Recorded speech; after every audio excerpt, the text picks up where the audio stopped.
प्रधानमंत्री आवास योजना जो है ये गरीब बेघर दलाल और बिचौलियों का माला माल करने का जगह है। अध्यक्ष महोदय, ये प्रधानमंत्री आवास योजना कागज पे तो लगता है, कोई भी आदमी बेघर नहीं है, हर व्यक्ति के ऊपर में छत है। लेकिन मैं जिक्र करना चाहता हूं अपने ही विधानसभा का कि मेरा विधानसभा, मैं इसी विधानसभा है उसका कोसी का इलाका है, जिस कोसी के इलाका में 17 से 18 पंचायत कोसी के बीच बांध के बीच पेट में बसता है। महोदय, एक बार किसी से दिखवा लिया जाए, किसी के घर पे छत और पक्का मकान नहीं होगा। ये प्रधानमंत्री आवास योजना का खुलेआम लूट नहीं तो और क्या है।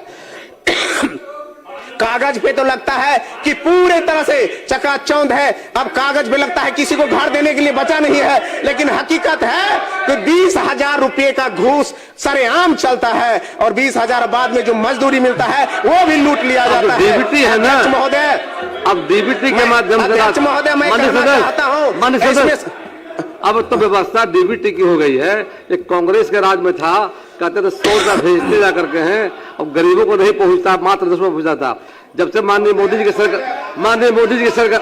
माननीय नरेंद्र मोदी की सरकार जब से आई, जब सदन के अंदर रहता हूं तो लगता है राम राज चल रहा है। जब सदन के अंदर रहता हूं तो लगता है हर हाथ को काम है, हर घर में रोजगार है, हर व्यक्ति चिंता मुक्त है, हर व्यक्ति खुशहाल है। ऐसी परिपाटी बना करके जिस तरह से सदन में चलते हैं तो ऐसा ही लगता है। लेकिन जब सदन से बाहर जाता हूं तो वही भय, वही भूख, वही भ्रष्टाचार का माहौल देखने को मिलता है, वही आतंक का राज देखने को मिलता है।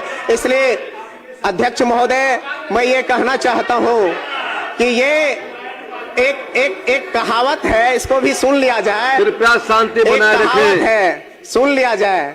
राजा ने कहा रात है, रानी ने कहा रात है, मंत्री ने कहा रात है, लेकिन यह सुबह सुबह की बात है। तो ठीक उसी प्रकार जब सदन के अंदर होते हैं तो लगता है न भय है, न भूख है, न भ्रष्टाचार है, राम राज है, हर व्यक्ति खुशहाल है, हर व्यक्ति के होठों पे मुस्कान है, हर गरीबों के हाथ में पैसे हैं और पलायन नाम की कोई चीज नहीं है, बहन बेटियां सुरक्षित है, ऐसा लगता है। लेकिन यह सब कुछ ढाक के 3 पात की तरह है, यानी कि कोई बाहर के और अंदर में कोई सामंजस्य नहीं है। जदयू ने कहा रामराज और सुशासन है, उसी हाँ में हाँ बीजेपी कहते हैं हाँ रामराज है और सुशासन है, एलजेपी कहते हैं रामराज और सुशासन है। लेकिन यह पूरे भ्रष्टाचार और जंगल राज नहीं, महाजंगल राज में डूबी हुई सरकार है।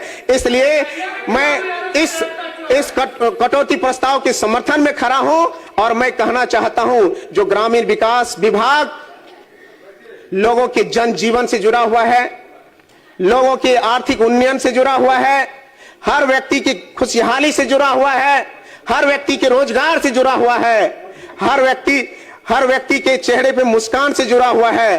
कल कारखाने और उद्योग में स्थापित होकर के पलायन से रुक करके अपने घर में अपने परिवार के साथ रोजगार और जीवन को जीने का विषय से जुड़ा हुआ है। महोदय, मैं ये कहना चाहता हूं, इतने बेहतर विभाग, इतनी संभावनाओं से युक्त विभाग, अभी माननीय मंत्री जी ने कहा कि 23,000 करोड़ रुपए की यह बजट वाला विभाग है, जो पिछले साल मात्र 16,000 करोड़ का था। तो ठीक है, बढ़ाइए, लेकिन मैं यह कहना चाहता हूं